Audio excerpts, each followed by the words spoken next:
Recrudescence des attaques de Boko Haram dans la région de Difa ces 2 dernières semaines qui ont fait plusieurs morts. Une marche de soutien à la population de Difa a été organisée ce matin à Niamey.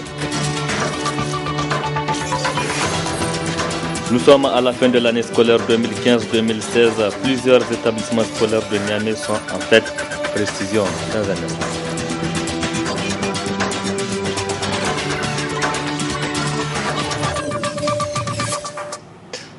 Merci d'être sur la télévision Labari pour suivre ce journal de ce samedi 4 mai 2016. Mesdames, Messieurs, bonsoir et bienvenue à tous.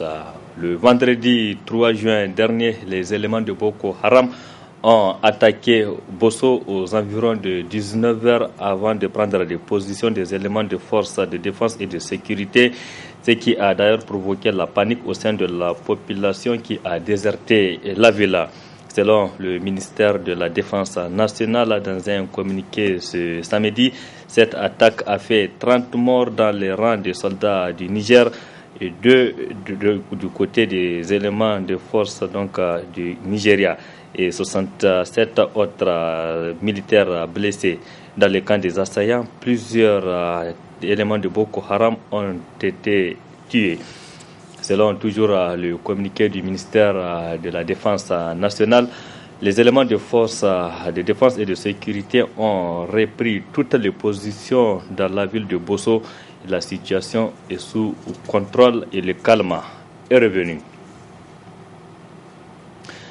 Et puis, toujours relativement à cette affaire de Boko Haram, pour marquer leur solidarité à la population de la région de Difa, victime d'attaques terroristes de Boko Haram, le collectif Résistance citoyenne a organisé une marche pacifique suivie d'un meeting à la place de la concertation ce samedi. Une manifestation de soutien qui intervient dans un contexte sécuritaire tendu dans la région où la situation sécuritaire se dégrade de jour en jour. Reportage Michel Deji et Ibrahim Abdou. La manifestation s'est voulue un cri de cœur à l'endroit des autorités visant à mettre les populations de la région de Difa à l'abri de ces atrocités alarmantes de Boko Haram et leurs conséquences. Actuellement, les gens sont dans la soif, ils ont faim et on vient juste de me téléphoner qu'un député de la région vient de donner un véhicule chargé de l'eau pour au moins apporter à cette population. Et c'est le problème d'autorisation pour acheminer de l'eau qui cause problème. Donc ça, c'est juste pour vous donner les derniers développements de la situation qui s'est passée hier à Bosso. Ce qui se passe à Difa concerne l'ensemble des Nigériens. Parce que nous avons une partie du territoire qui est menacée en dehors des villes où l'armée est présente. Les écoles sont fermées. Les activités socio-économiques sont totalement déstructurées. Vous voyez, moi ce que je déplore, c'est l'absence de politique à cette manifestation. Parce que ce qu'il y a lieu de faire, c'est de revoir la stratégie. Une marche citoyenne qui a enregistré la participation de l'opposition politique qui avait, l'on se rappelle, boycotté celle organisée le 17 février 2015 par le gouvernement. Toutes les questions sécuritaires qui ont passé à l'Assemblée nationale qui nécessitent des moyens, nos députés de l'opposition ont toujours voté parce que nous pensons qu'il faut sécuriser le constituant. Malheureusement, ces moyens sont détournés. Il y a quelques jours de cela, vous avez appris à travers les journaux que relativement à Boko Haram, des hauts cadres, notamment des ministres, sont en train d'être cherchés parce qu'ils ont eu à détourner des moyens. L'opposition a toujours dénoncé le détournement des fonds mis à la disposition des forces de défense et de sécurité. Et le résultat est là, aucun matériel n'a été acheté. Il n'y a pas de chars, il n'y a pas de cartouches, il n'y a rien et les militaires ne sont pas mis dans de bonnes conditions. Ce n'est pas de la propagande, c'est une réalité. On ne peut pas comprendre chaque fois qu'il y a une attaque, on dit que nos hommes ont été détruits, des Allemands ont été pris. Nous pensons que cela doit amener tous les citoyens à réfléchir pour dire que trop c'est trop, il faut arrêter la dérive. Au vu de la situation actuelle, les organisateurs de cette marche appellent le gouvernement à tout mettre en œuvre pour faire revenir le calme et la sérénité dans les localités de la région de Difa, menacées par la nébuleuse Boko Haram en se faisant plus proche des populations de plus en plus meurtries par la recrudescence des attaques. Cette journée de samedi a été décrétée journée de salubrité au ministère des Mines et de l'Industrie. En tête de l'opération, 2 ministres en charge des mines et de l'industrie. Pour réussir l'opération, le personnel du dit ministère a coopéré et même les syndicats du secteur, nous rapporte Ousmane Sidikou et Sadou Doumi dans ce reportage. Opération coup de balai et de râteau. La journée est décrétée celle de salubrité dans tous les coins et recoins du ministère. Une initiative qui de prime abord table pour une meilleure visibilité du ministère, à laquelle peuvent être corrélés d'autres objectifs. Nous nous sommes dit que le ministère des Mines, de l'Industrie et le ministère du Pétrole sont quand même deux ministères phares au Niger et que nous accueillons beaucoup de partenaires et on voudrait vraiment, quand ces partenaires vont venir dans nos locaux, qu'ils trouvent des locaux très propres, parce que ça c'est le premier aspect qui fera en sorte que ces partenaires-là nous respectent quand ils vont trouver des locaux très propres. Vous avez vu, c'est un bâtiment qui est là, qui est très joli, vous avez vu des gazons, donc il faudrait que nous entretenons ces bâtiments. Ça c'est le premier aspect. Le deuxième aspect également, c'est de permettre à nos collaborateurs d'être dans de bonnes conditions de travail. Et les femmes sont dans le bâtiment en train de balayer. Nous sommes dehors en train de ramasser les ordures. Vraiment, c'est pour assurer et garantir des conditions d'hygiène, des conditions en tout cas le minimum de conditions de travail pour nos collaborateurs. Une initiative d'ailleurs qui, pour sa pérennisation, sera inscrite dans la durée et davantage renforcée. Avec les partenaires sociaux qui sont là, le syndicat, nous nous sommes dit que ça c'est un premier départ et que au fur et à mesure que, en tout cas nous allons le perpétuer, nous allons peut-être faire un agenda, peut-être par trimestre ou par semestre, on se retrouve ici un week-end pour balayer. Conjointement mené avec le Sempamine, pour qui l'initiative l'agrée. Nous avons pris l'initiative, nous savons que l'environnement sain donne un travail sain. Donc c'est pour cela que nous avons initié que le samedi 16/4 de se réunir ici autour de nos 2 ministres ou bien 3 ministres pour faire une salubrité au sein de notre ministère dans lequel nous vivons chaque jour. Et un endroit sain, ça conduit à un travail sain. Des 2 ministres en charge, en passant par les agents de l'administration à tous les niveaux, tout le monde est à pied d'œuvre et s'y attelle à la tâche. La cause commune leur importe tous, un environnement sain pour un meilleur rendement du travail. Après avoir passé 2 jours dans les locaux de la police judiciaire, le président du mouvement des jeunes pour l'émergence du Niger à Mojane, Serajo Issa, est enfin libre de ses mouvements depuis quelques heures. Il a été libéré cet après-midi. Sa réaction juste à sa sortie des locaux de la police judiciaire. On me reproche d'inciter la population à la révolte à travers des tracts qui ont été distribués, qu'un petit, en tout cas un enfant a été pris en train de distribuer des tracts. Et suite à cela, le petit a dit que, en tout cas, c'est Siraj qui l'a chargé de partager les tracts. Donc, suite à cela, j'ai été interpellé à la police judiciaire. Mais Dieu fait les choses, car le mensonge et en tout cas le faux ne prospère jamais. Le petit, après 72 heures, en tout cas, il a fini par avouer qu'il ne me connaît nulle part. C'est des gens qui l'ont pris, en tout cas, pour montrer chez moi, mes enfants, le bureau. Et ils ont téléchargé mes photos sur Facebook pour lui montrer. Donc, ils l'ont monté sur ça et ils l'ont manipulé. Et il dit que c'est moi. Maintenant, 72 heures après, en tout cas, il est revenu pour faire une autre déclaration. Parce que ceux qui l'ont monté, ils l'ont promis de les libérer en 24 heures. Le 24 heures passé, il passe aux 72 heures et maintenant la garde à vue a été renouvelée. Donc il doit en tout cas attendre jusqu'au lundi. Le petit, il était impatient. Donc il a fini en tout cas par dire au officier que, en tout cas, lui, il ne connaît pas Siraji. Siraji, lui, il a été fabriqué pour, en tout cas, pour qu'il monte ses dossiers grossiers et grotesques contre Siraji pour qu'il soit privé de sa liberté. Pour quelle fin? Je ne sais pas. Le petit, en tout cas, il m'a lavé, donc suite à cela, j'ai été relaxé. Et maintenant, l'enquête suit son cours. En tout cas, je profite de ces micros ou de cette occasion, en tout cas pour féliciter nos camarades qui nous ont soutenus, en tout cas la société civile, plus particulièrement le collectif Résistance Citoyenne. Et sans oublier les médias, en tout cas, qui m'ont soutenu, et toute la population du Niger, en tout cas, qui m'ont soutenu par des prières et autres.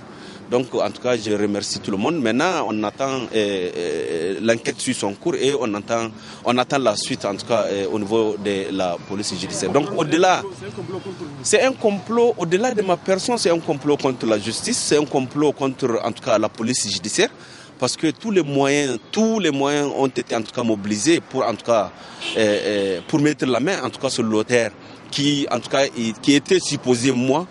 Donc aujourd'hui ils ont trouvé en tout cas qu'ils se sont trompés de personne et en tout cas l'enquête suit son cours et nous pensons que en tout cas il y a lieu de féliciter la police judiciaire qui a en 72 heures en tout cas inspecté et faire des enquêtes minutieuses en tout cas pour trouver en tout cas les coupables. C'était là le président du mouvement des jeunes pour l'émergence du Niger, Mojane Soraji Issa, et juste sa réaction après sa sortie des locaux de la police judiciaire où il a séjourné pendant 48 heures. Puisque nous sommes à la PJ, restons-y avec le directeur de publication du journal Le Courrier, Moussa Dodo, qui a été lui aussi interpellé ce samedi à la police judiciaire. Les raisons de cette interpellation ne se sont pas élucidées. Cependant, le journal Le Courrier a dans ses récentes parutions publié les listes des personnalités dont l'épouse du président de la République, Dr Malika Issoufou, qui serait impliquée dans la fraude au concours du recrutement des agents de santé à la fonction en public. Plus de détails donc dans nos prochaines éditions.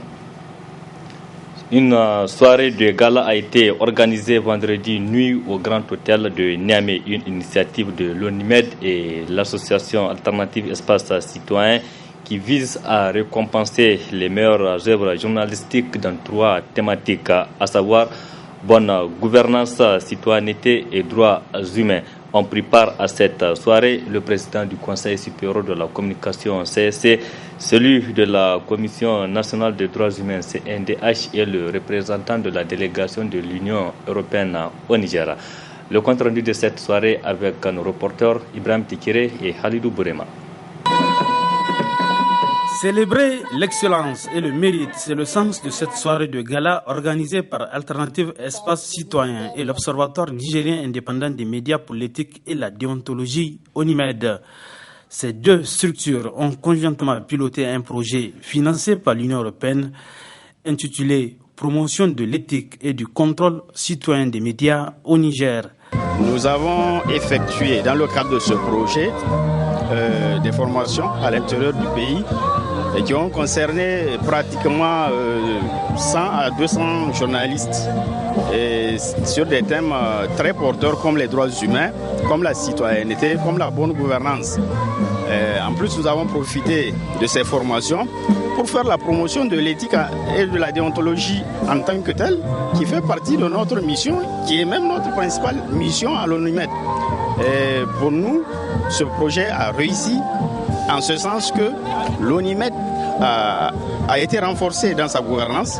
L'ONIMED a eu un siège pendant toute la durée du projet. L'ONIMED a bénéficié de matériel de travail. L'ONIMED a bénéficié d'expertise aussi. Et vous êtes sans savoir qu'un médiateur de la presse a été désigné dans ce cadre et il y a eu un coordonnateur du projet plus un assistant et même des agents de monitoring qui ont assuré tout le travail dont les résultats ont été livrés aujourd'hui. Donc pour moi, ce projet a réussi.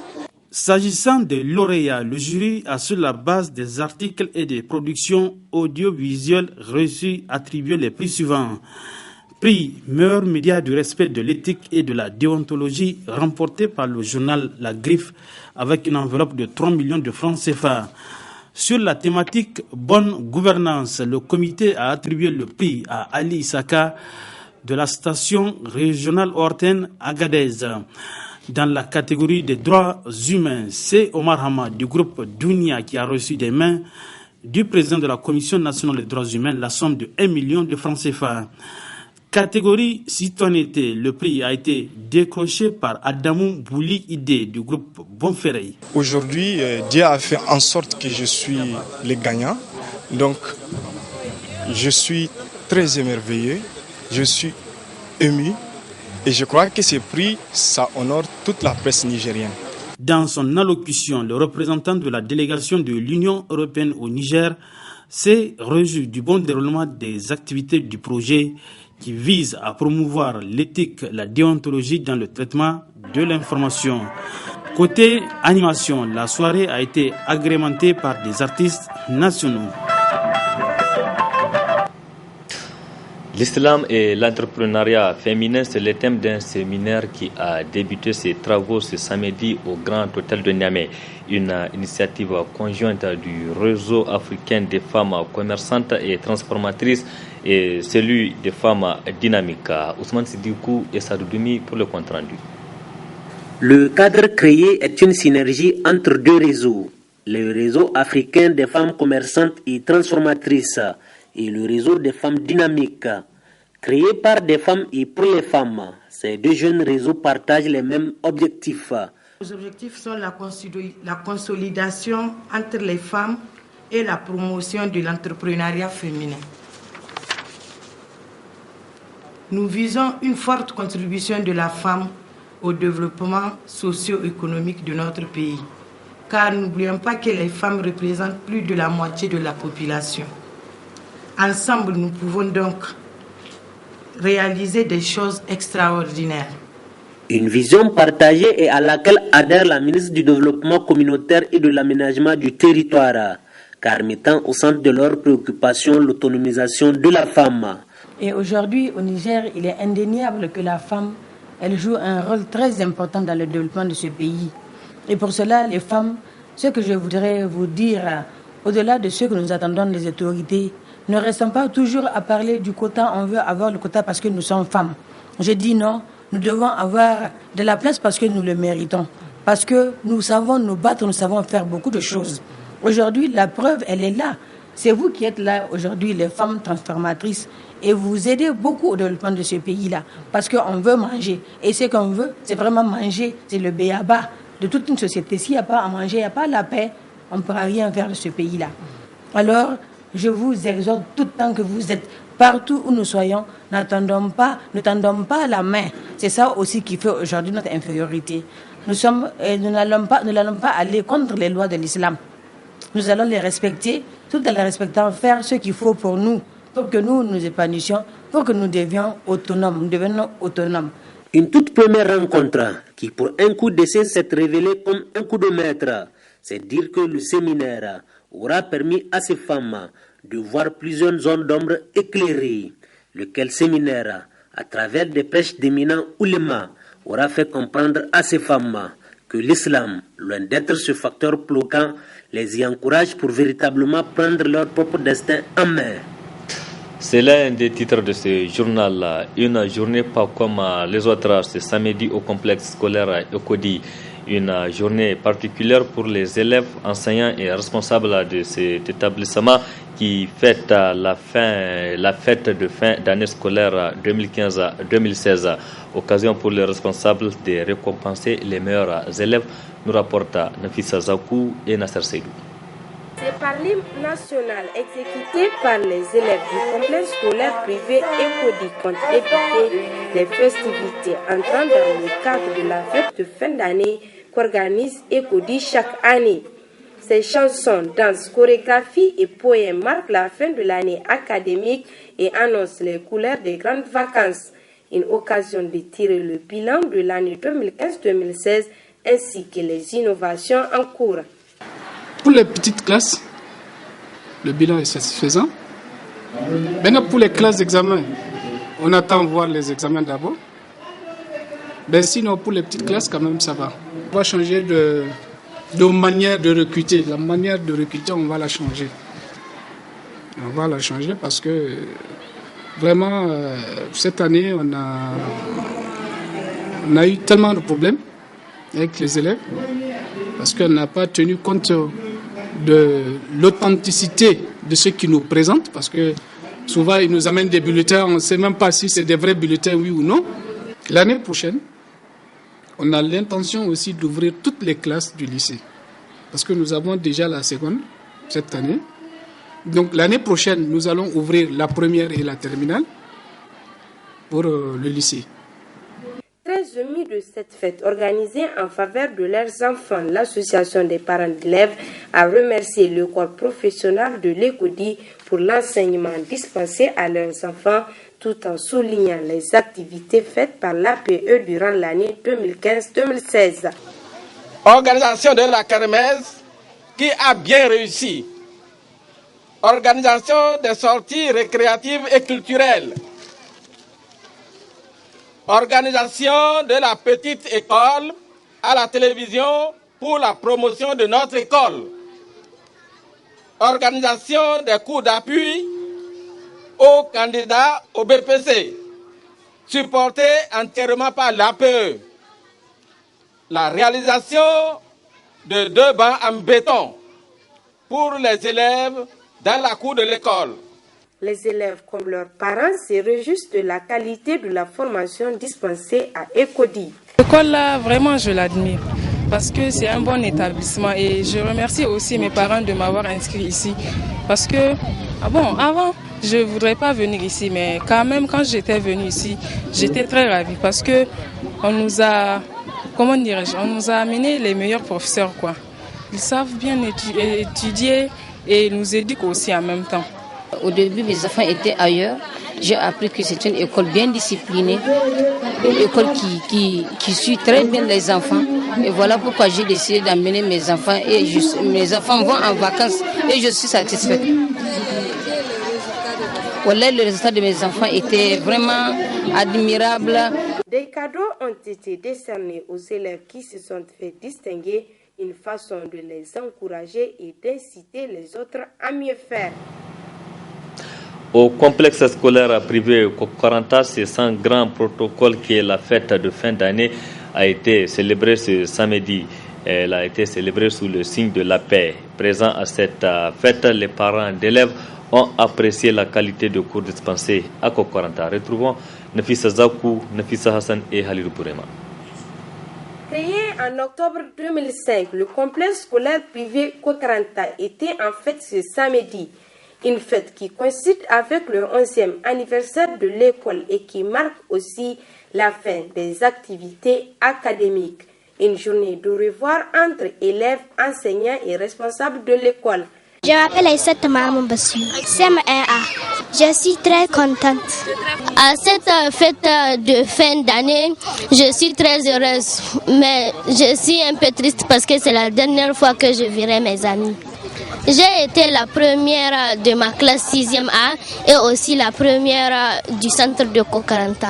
11 années d'existence, c'est beaucoup pour une école privée. Cependant, les responsables de Kokoranta entendent aussi créer les conditions pour améliorer la qualité de la formation. Nous avons créé l'école Kokoranta pour notre contribution pour le développement du Niger. Nous estimons que nous-mêmes, nous sommes des produits de l'école. Je ne serais pas là à l'école, je serais dans la rue ou faire quelque chose. Et je me suis dit que la meilleure façon de contribuer au développement de mon pays, le pays a besoin d'éducation. Et plusieurs comportements sont liés au manque d'éducation d'une part, ou à la non-maîtrise de l'éducation. Donc nos motivations restent les mêmes. Il faut soutenir la scolarisation. Il faudrait que beaucoup plus de Nigériens aillent à l'école pour permettre à ces Nigériens de jouer véritablement leur rôle, acteur de développement. Même pour être un bon électeur, il faut aller à l'école. Inscrire l'enfant à l'école est une chose. Le suivi de l'enfant est la chose justement la plus importante.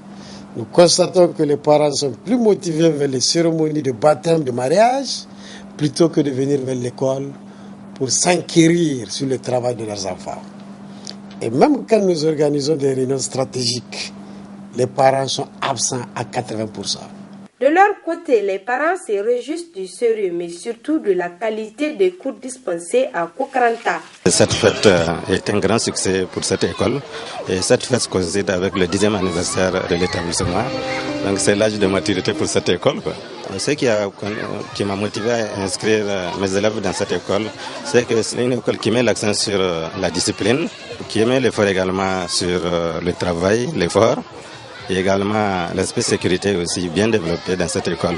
De sa création à nos jours, le complexe scolaire privé Kokaranta enregistre des progrès. De 55 élèves au primaire au démarrage, Kokaranta a accueilli 1210 élèves tous niveaux confondus, le jardin d'enfants, le primaire, le collège et le lycée. Le complexe scolaire privé Kokaranta, la clé de la réussite. Le cours Voltaire a soufflé ses 20 ans d'existence cette année. À cette occasion, mais aussi à l'occasion de la fête de fin d'année, les responsables de cet établissement ont organisé une journée de réjouissance ce samedi, une journée au cours de laquelle des cadeaux ont été remis aux élèves. Alice Ibrahim et Chebou Guisso pour le reportage. Poème, mon école. Connaissez-vous mon école? Mon école s'appelle Cours Voltaire. Sa fondatrice, Madame Koné Aïchatou, avec la miséricorde de Tout-Puissant, a ouvert cette école pour nous donner le savoir. Merci, Mamie. Jour pour jour, 20 ans d'existence de 1996 à 2016.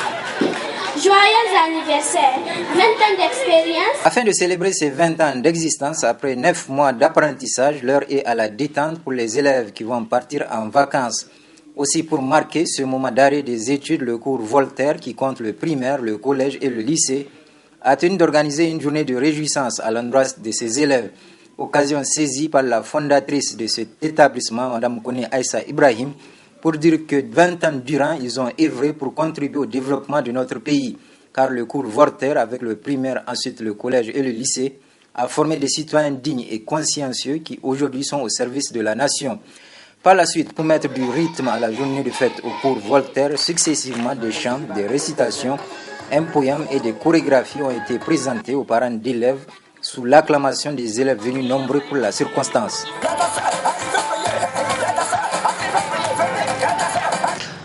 Les élèves du jardin d'enfants Famille de la rive droite étaient aussi en fait ce matin dans la cour de l'école, c'est à la rive droite. Les parents, les enseignants et les responsables de ce jardin d'enfants étaient de la partie. Une façon pour les organisateurs de finir l'année en beauté. Ramatou Barté et Aboukar Souley pour le compte rendu.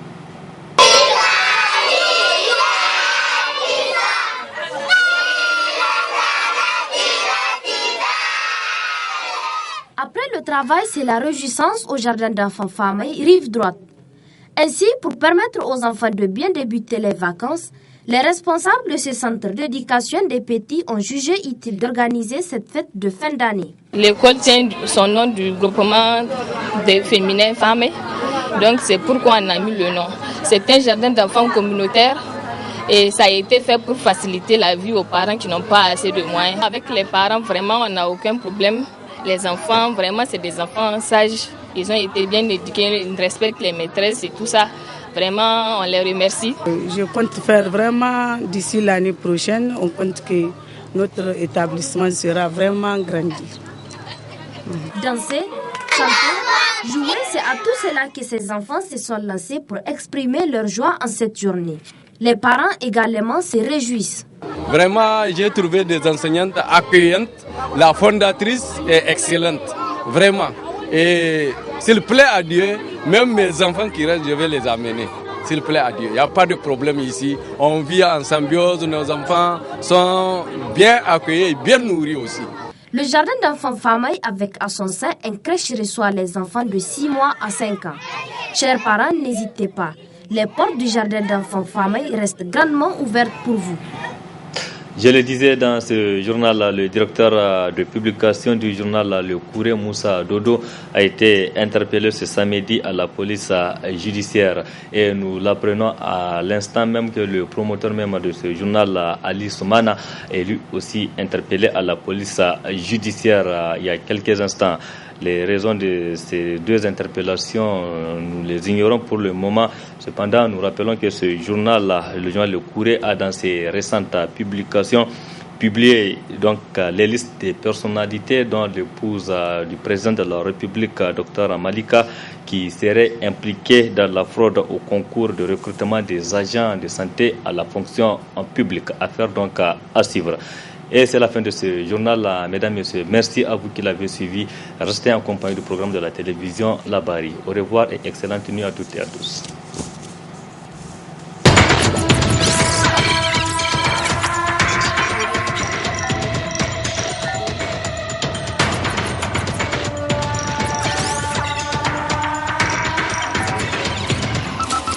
Audio Jungle.